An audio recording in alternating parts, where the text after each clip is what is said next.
अल्लाह तो सिवा कोई नहीं, औलाद मेरी काज नहीं है, समानी मेरी डिठी पई ओदे पाट बज गया जी।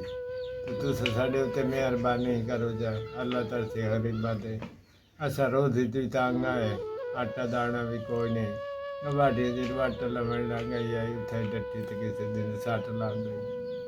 सिर्फ अल्लाह दा आसरा है, होर आसरा सानू कोई नहीं है जी। तुस साडे उत्ते मेहरबानी करो जिवें कीती ने।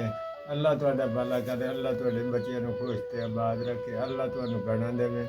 तुसां जेहड़ी साडी मदद करती करे अल्लाह मियां घणा दी बड़ी बड़ी अल्लाह मेहरबानी। मियां खुश रखने अल्लाह तुहानू खुश असा गरीबां ते तरस करे सो ਤੁਹਾਡੇ ਤੇ ਰੱਬ ਰਾਜ਼ੀ ਅਸੀਂ ਤੁਹਾਡੇ ਤੇ ਰੱਬ ਦੀ ਕਰਮਾਂ बंदे हाँ जी, दोवें बीमार है वे डिठी पई मैं आप बीमार है अस दवाइयां दी तंग है। ਤੁਹਾਨੂੰ ਕੀ ਮਸਲਾ बाबा जी?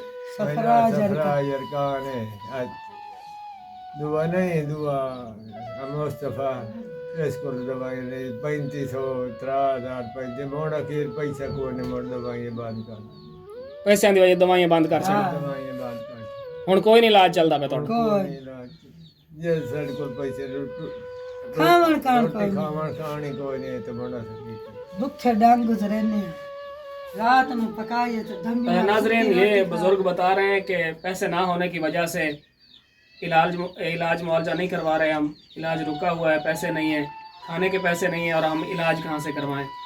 तो आप लोगों से रिक्वेस्ट है कि इन बुज़ुर्गों की ज़्यादा से ज़्यादा इमदाद की जाए ताकि ये अपना इलाज मुआवजा भी जारी रख सकें और ये अपना राशन वगैरह भी ले सकें। शुक्रिया।